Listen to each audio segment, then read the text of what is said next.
Du lytter til Quiz mig i øret med Martin Riise Nielsen. God fornøjelse. God aften, og velkommen til denne spektakulære Halloween special. Mit navn er Martin Riise Nielsen, og det her det er Quiz mig i øret. Den eneste quiz, der garanterer både slik og ballade. Og det er fuldstændig rigtigt. I denne uge, der tæller vi ned til Halloween. Halloween er ganske vist først i næste uge, men vi tager forskud på glæderne og fejrer altså Halloween allerede i dag. Det betyder, at jeg har forberedt 4 fantastiske runder, hvor vi skal igennem nogle uhyggelige spørgsmål. Vi skal både snakke gyserfilm senere i programmet, vi skal også snakke uhyggelige sange i musikrunden, og så skal vi ud og trick-or-treate, når vi skal snakke om slik. Yes. Det er alt sammen senere i programmet. Allerførst så skal vi quizze om monstre. Det sker i den første runde. Men først så vil jeg bare lige sige velkommen tilbage. Det er altid en fornøjelse at have jer, kære lyttere, med her i programmet. Og I kan jo have indflydelse på programmet. Det kan I ved at sende en mail med feedback eller inputs eller idéer til temaer eller spørgsmål, som I godt kunne tænke jer at quizze om. Det gør I ved at sende en mail til quizmig@gmail.com. Og derudover så kan I jo hoppe ind på Instagram eller på TikTok og følge Quiz mig i ørets profil derinde. Jeg må nok også hellere indrømme fra start af, at jeg er hamrende syg i dag, så hvis jeg lyder en lille smule anderledes, så er det altså derfor. Men det skal selvfølgelig ikke stoppe os fra at quizze. Som andre ord, så synes jeg da bare, at vi skal se at hoppe ud i det. Det er runde nummer 1. Det handler om monstre, og det kommer lige efter det her.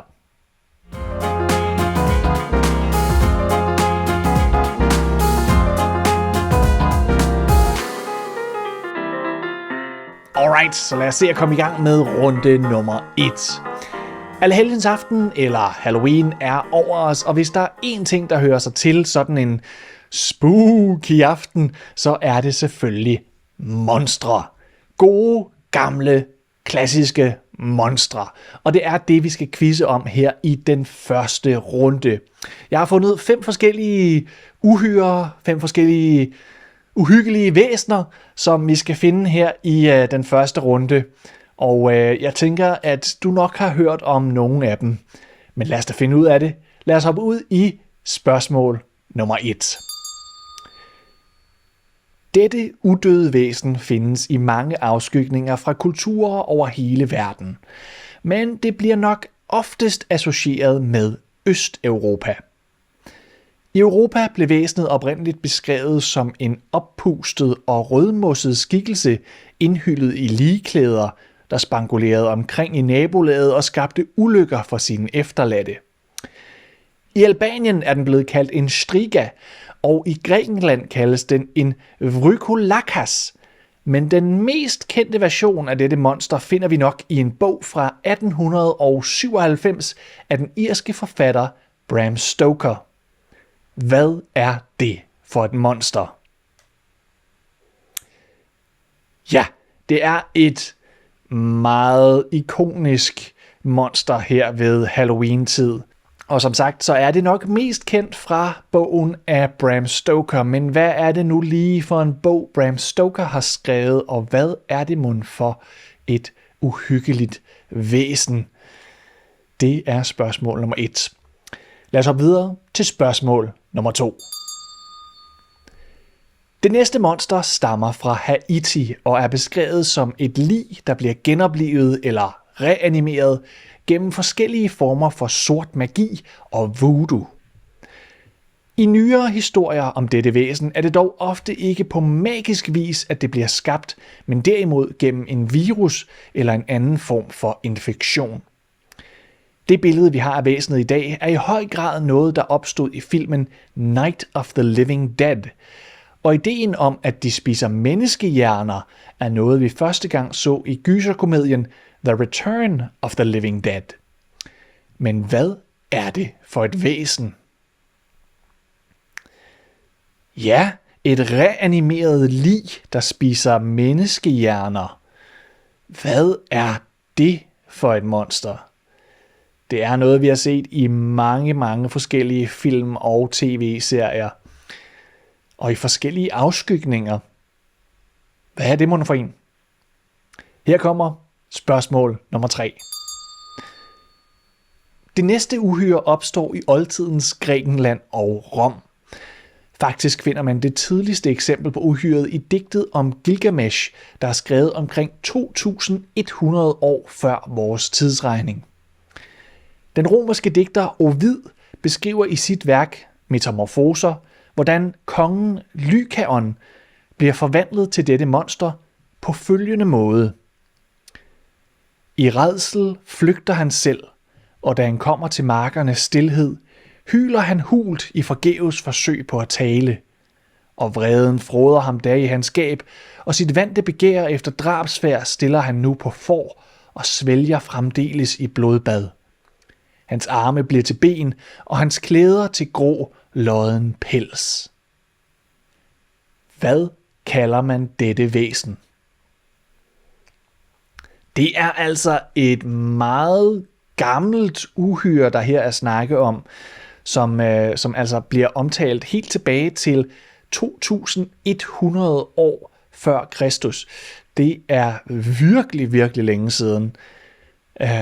Og ja, så fik du lige et lille skud Ovid her, en lille citat fra Ovids Metamorfoser, som måske kan lede på den rette vej. Lad os hoppe videre til spørgsmål nummer 4. Det her monster er nok et af de mest populære, og i moderne tid bliver det også oftere fremstillet som misforstået end som decideret ondt. Derfor har det også fået lov til at indtage hovedroller i adskillige film- og tv-serier, så nu får du en liste med navne, der alle tilhører et sådant væsen. Og så skal du fortælle mig, hvad man kalder sådan en. Navnene er som følger: Sabrina, Elphaba, Glinda, Jadis, Ursula, Wanda og Agatha. Alle de her navne er navne på figurer, der er et sådant væsen. Jeg tænker, at der nok er nogen, der har hørt om nogle af de her karakterer, men ellers så skal I nok få at vide, hvem de er senere hen. Nu skal vi til sidste spørgsmål i første runde. Her kommer spørgsmål nummer 5. Det sidste monster har sin oprindelse i det 19. århundrede, da Egypten blev koloniseret af Frankrig og England. I de første historier om dette monster blev de ofte fremstillet som smukke kvinder, der agerede kærlighedsinteresse for hovedpersonen. De var også et symbol på en romantisering af koloniseringen og af Østen.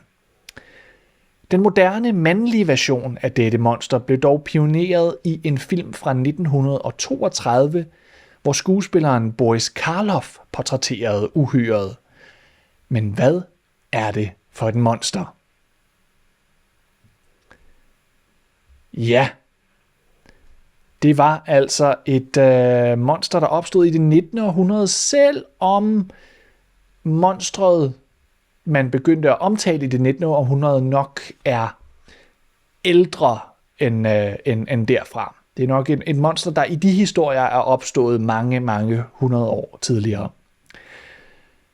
Lad os hoppe ud i det. Lad os få nogle svar på de her første 5 spørgsmål. Allerførst så spurgte jeg om det her udøde væsen, som særligt er kendt fra bogen af Bram Stoker. Bram Stoker, han har selvfølgelig skrevet bogen Dracula, og det er vampyrer, der er svaret på det første spørgsmål.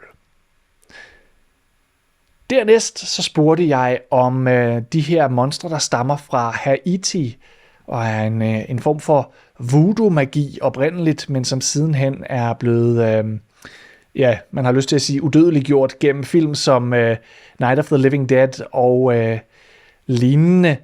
Det er selvfølgelig zombier, der var svaret på spørgsmål nummer 2. Så det tredje spørgsmål, hvor vi fik et lille udsnit af Ovids Metamorfoser om en mand, der blev omformet til det her monster. Det var en varulv, der var svaret på det tredje spørgsmål.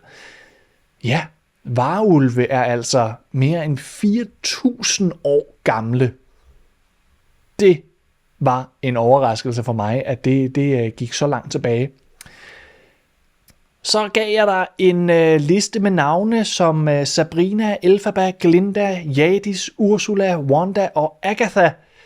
Hvad er det, de har til fælles? Det er selvfølgelig, at de alle sammen er hekse. Lige præcis.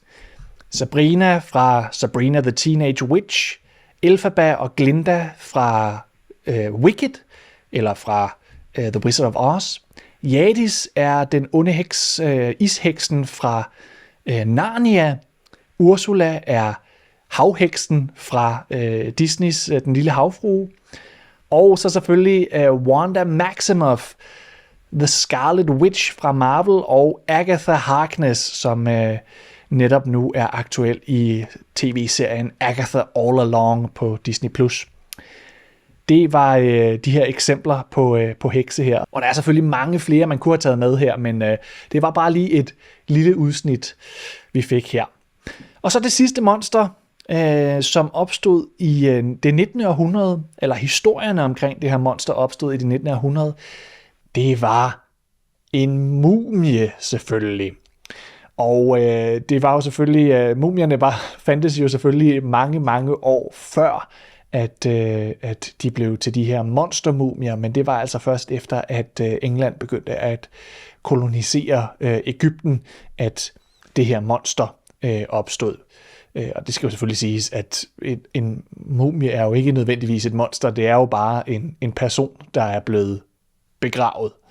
Og på den måde, så er der mange af de monstre, som vi har snakket om her, som i virkeligheden bare er misforståede mennesker, eller folk, der er bange for noget, som de ikke vidste, hvad var. Men sådan er det jo nok med mange ting, som man er bange for. Det var i hvert fald alt, hvad der var her i den første runde. Lige om lidt, så går vi til noget, der er lidt mindre uhyggeligt. Så skal vi nemlig snakke om slik. Det sker i runde nummer 2, og den kommer lige efter det her.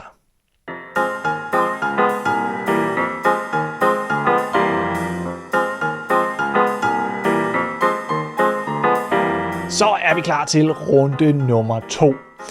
Og hvis der er én ting, der hører til Halloween, så er det monstre. Og hvis der er 2 ting, så er det monstre og slik. Fordi det er jo selvfølgelig en tradition, at man til Halloween går fra dør til dør og siger trick or treat, eller slik eller ballade, og får uddelt et lille stykke slik ved hvert hus, man besøger. Hvis ikke at ejeren af det her hus ellers gerne vil udsættes for en form for ballade.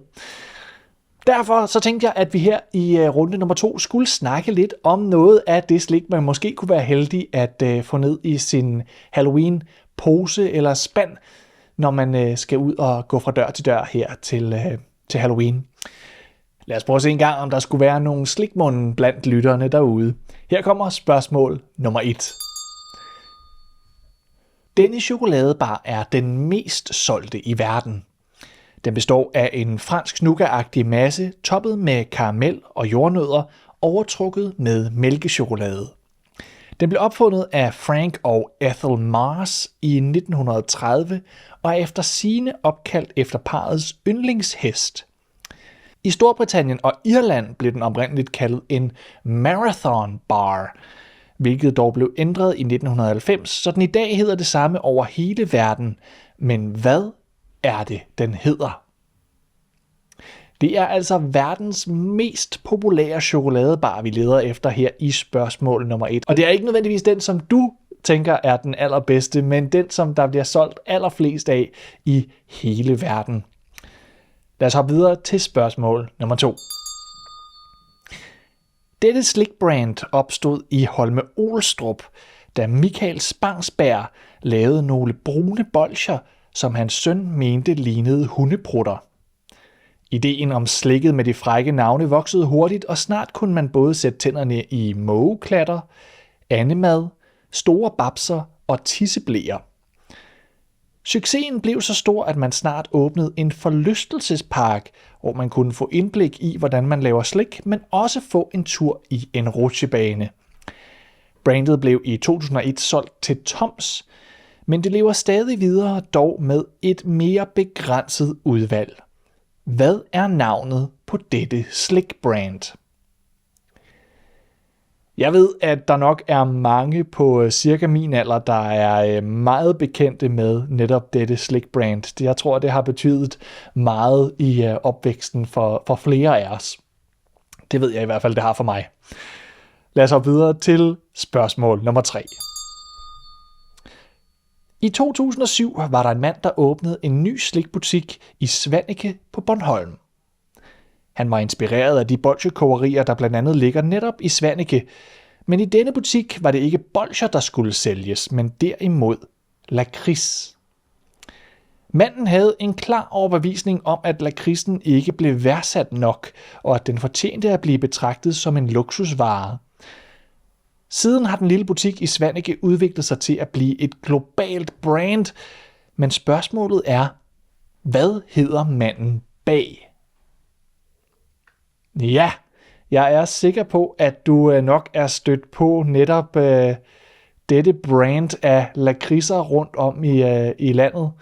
Særligt her i Danmark har det nok en stor plads hos rigtig mange mennesker, og det er også det brand, der har fået mange mennesker til at spise chokolader med lakrids indeni. Men hvad hedder manden bag? Det er altså ham, vi leder efter i spørgsmål nummer 3. Spørgsmål nummer 4. Selvom historier fortælles om, hvordan den næste type slik kunne fås helt tilbage i det 15. århundrede i Italien, så blev det dog ikke en verdensomspændende succes, før tandlægen William Morrison gik sammen med konditoren John C. Wharton og kreerede en maskine, som de kunne vise frem på verdensudstillingen i St. Louis, Missouri i 1904. Denne maskine kunne spinde tynde tråde af sukker, som de solgte under navnet Fairy Floss, fe-tandtråd på dansk. Men hvad er det navn, som vi kender det under i dag? Fe-tandtråd havde den her tandlæge altså kreeret af sukker. Ja, lidt underligt, at det er en tandlæge, der har skabt det her meget, meget søde stykke sukkerstof. Men hvad hedder det egentlig i dag? Det er spørgsmålet i spørgsmål nummer 4. Og så til spørgsmål nummer 5. Europas største slikproducent blev startet i 1920 af en mand ved navn Hans Riegel i den tyske by Bonn.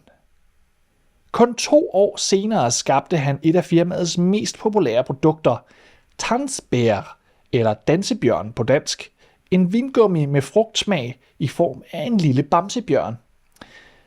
Bjørnen har siden ændret navn til Goldbären på tysk eller guldbamser på dansk, og så er udvalget i øvrigt blevet udvidet med blandt andet labralaver, piratos og vampyrer. Hvad hedder dette slikbrand? Ja, et af verdens største slikbrands og det allerstørste slikbrand i Europa. Hvad hedder det? Lad os finde ud af det. Vi skal have nogle svar. I det første spørgsmål, der spurgte jeg, hvad den mest populære chokoladebar i verden hedder. Den blev opfundet af Frank og Ethel Mars. Men det er ikke en Mars-bar, det er en Snickers, der er svaret på det første spørgsmål. En Snickers-bar. De havde altså en hest, der hed Snickers. Dernæst så spurgte jeg om slikbrandet fra Holme Olstrup, som Michael Spangsberg stod bag. Det var altså det her brand med de frække navne, såsom mågeklatter, store babser og tisseblæer, og selvfølgelig hundeprutter. Det var Bonbon, der var svaret på det.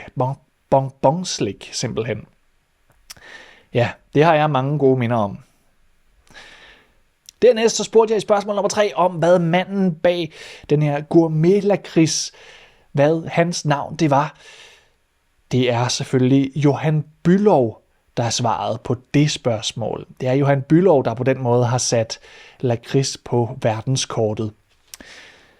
Hernæst så spurgte jeg om i spørgsmål nummer 4, hvad det var for en slags fe-tandtråd, som tandlægen William Morrison havde opfundet. Det var candy floss, eller cotton candy, som man kalder det på engelsk. Candy floss. Jeg synes altså, det er lidt sjovt, at det er en tandlæge, der har fundet på candy floss. Og så til sidst, så spurgte jeg om Europas største slikbrand, som blev startet af Hans Riegel fra Bonn. Det er selvfølgelig en sammentrækning af de 3 ord. Hans Riegel Bonn bliver til Haribo. Det er Haribo, der er svaret på spørgsmål nummer 5. Og med det, så er vi færdige med runde nummer 2, og så ved vi lidt mere om det slik, som vi måske kan forvente os, når vi skal rundt og stemme dørklokker her den 31. oktober. Nu skal vi videre til runde nummer 3. Det er som altid musikrunden, og jeg har fundet nogle fantastiske, uhyggelige sange til dig. De kommer lige efter det her.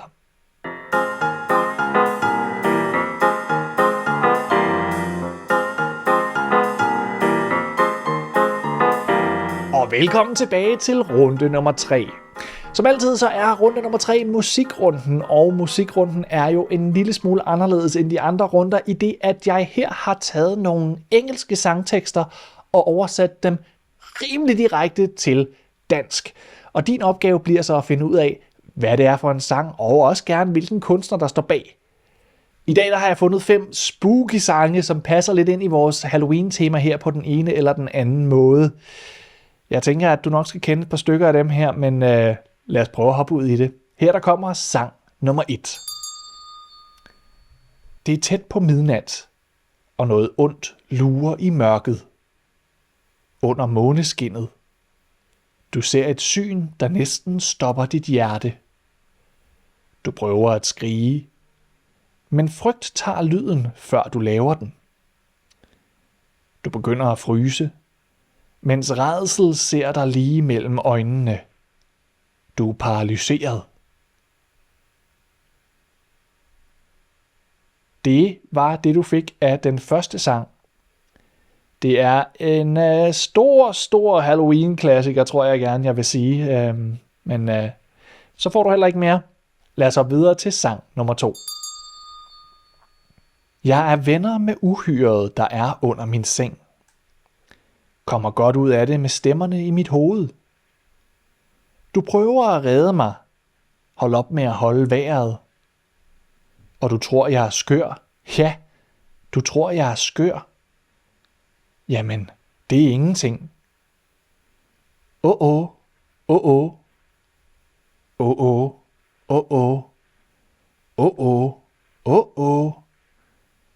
Jamen, det er ingenting. Åh.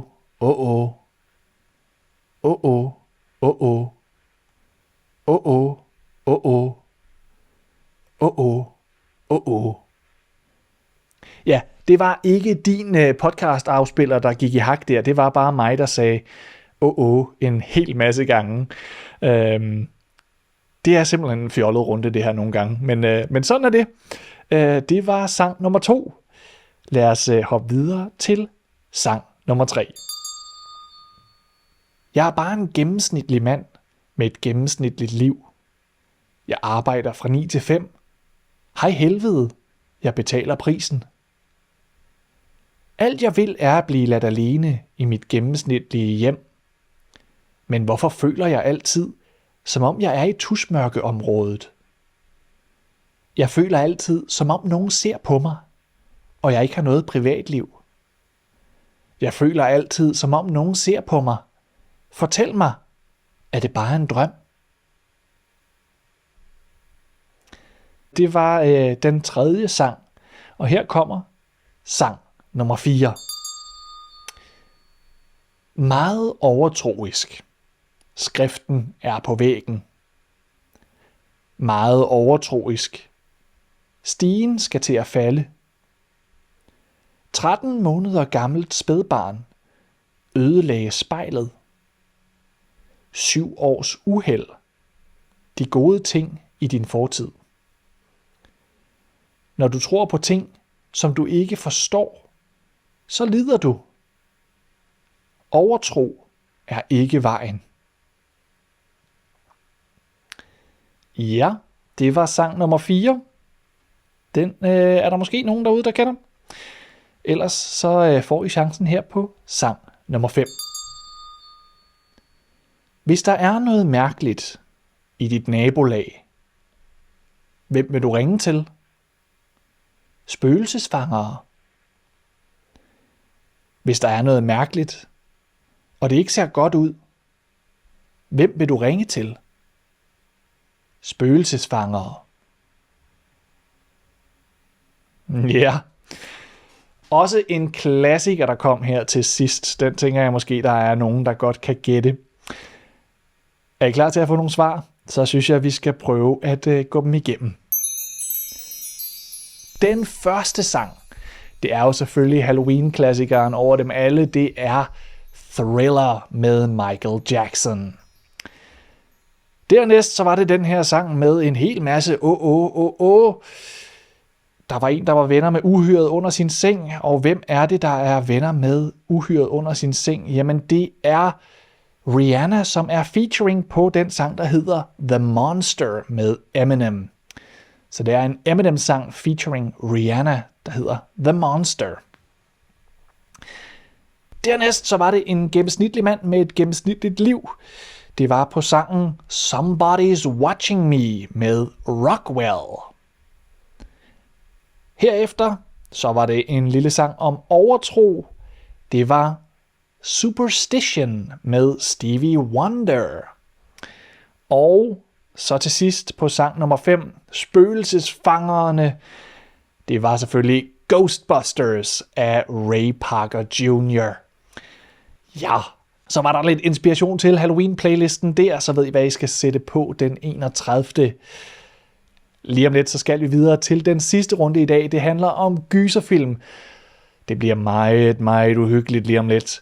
Det kommer lige efter den her pause.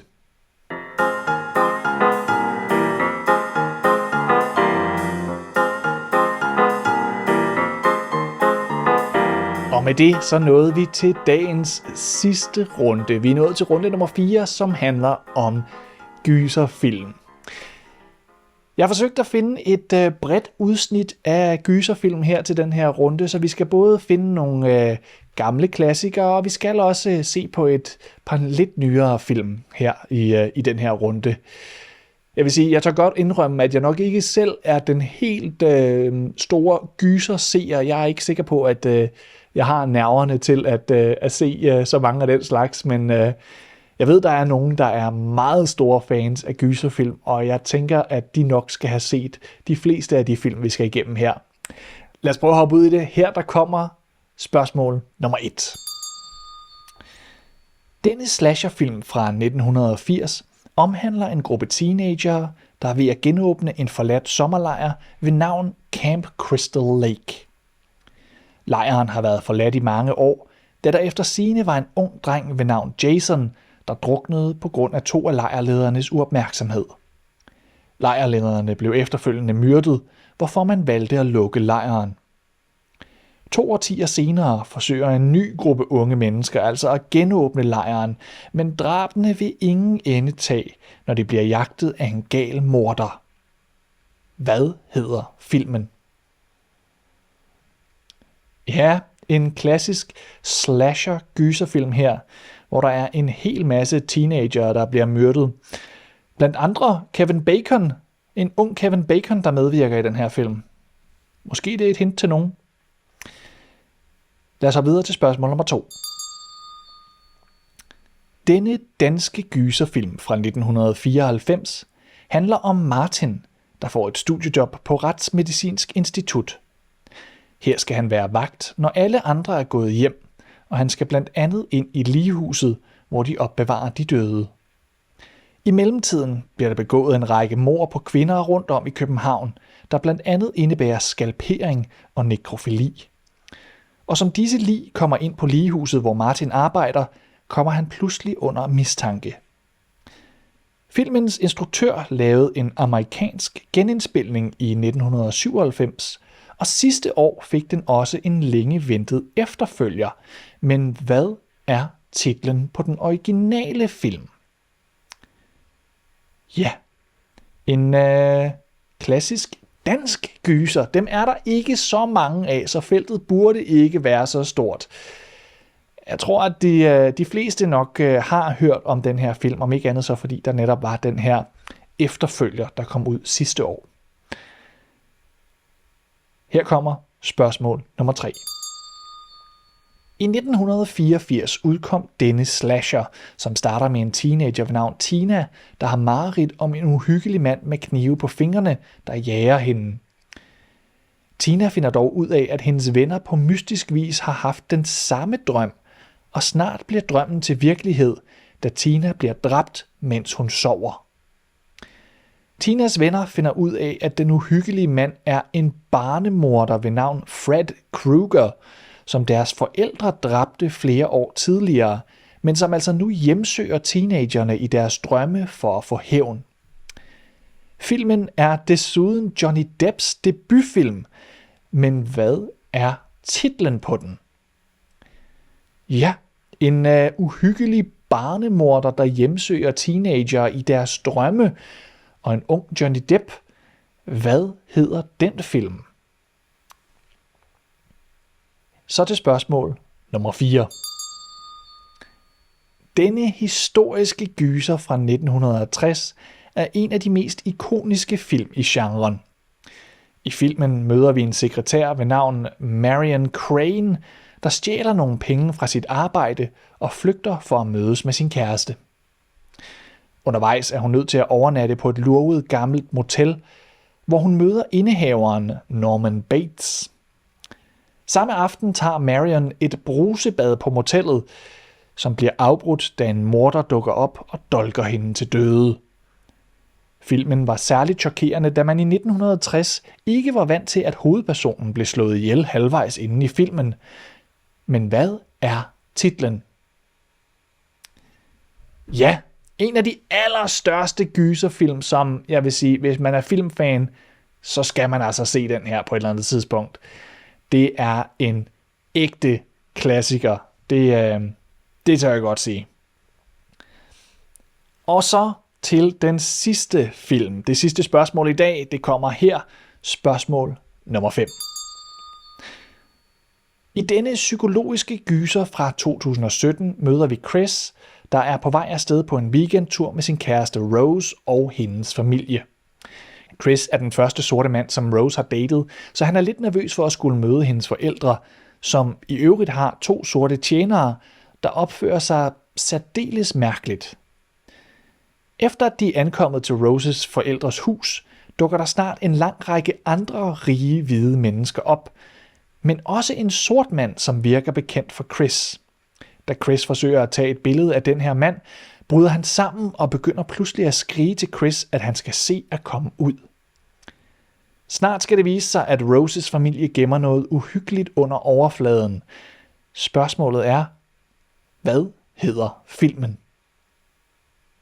Ja, det tror jeg godt, jeg tør sige, at det her, det er altså en moderne klassiker, som der er rigtig mange, der har fundet inspiration i efterfølgende. Den er kun fra 2017, men jeg tror, den har haft ret stor indflydelse på genren. Det er også en virkelig, virkelig fed film. Det vil jeg godt stå inden for. Lad os prøve at hoppe igennem nogle svar og se, om du kunne gætte alle de her gyserfilm. Allerførst så spurgte jeg om slasherfilmen fra 1980 med Kevin Bacon, der omhandlede de her lejrledere ved Camp Crystal Lake. Det var filmen Friday the 13th, eller fredag den 13., som vi ledte efter i det spørgsmål. Herefter så var det den danske gyser fra 1994. Der er ikke ret mange danske gyser at vælge imellem. Det var naturligvis Ole Bornedals Nattevagten, der var svaret på det spørgsmål. Herefter så var det endnu en slasher fra 80'erne. Her var det den frygtindgydende Fred Krueger, der hjemsøgte teenager i deres drømme i filmen A Nightmare on Elm Street. Det var altså A Nightmare on Elm Street, der var svaret på spørgsmål nummer 3, og også Johnny Depps allerførste film. Der er en scene i den film, hvor han har en meget, meget kort crop top på, som stadig sidder fast i mit hoved. Den bor simpelthen rent-free i mit hoved, den scene. Jeg ved ikke, hvad der er med den scene, men ja. Herefter så var det den her ikoniske gyser fra 1960. Det var Marion Crane, der overnattede på Bates Motel i filmen Psycho. Et af Hitchcocks helt store mesterværker, som jeg altså stadig vil holde på, at alle filmfans bør se på et eller andet tidspunkt. Og så til sidst, den psykologiske gyser fra 2017, det var Get Out. Jordan Peele's Get Out, der var svaret på spørgsmål nummer 5, og dermed også det sidste svar, vi fik i dag i denne spektakulære Halloween special. Nu skulle vi alle sammen gerne være i det helt rigtige, uhyggelige humør til Halloween. Jeg håber i hvert fald, at du har fået en lille smule inspiration, eller i hvert fald har fået en lille smule underholdning ud af den her quiz. Som altid, så er du mere end velkommen til at smide en kommentar, enten på Spotify eller smide en anmeldelse på Apple Podcasts. Du kan også hoppe ind på YouTube, hvor podcasten også udkommer. Der kan du også smide en kommentar. Eller du kan selvfølgelig skrive en mail på quizmig@gmail.com. Og så skal du selvfølgelig også huske at hoppe ind på Instagram og TikTok og følge Quiz mig i øret derinde. Og så del da lige podcasten med nogen, du kender, hvis du tænker, at der er nogen, der kunne trænge til en lille quiz. Men det er alt, hvad jeg havde til dig i denne uge. Jeg håber, du får en fantastisk Halloween. Og så kommer jeg tilbage igen i næste uge på den anden side af Halloween med endnu en fantastisk quiz til dig. Tusind tak, fordi du lyttede med, og indtil næste gang, så må du have det rigtig godt, og so long.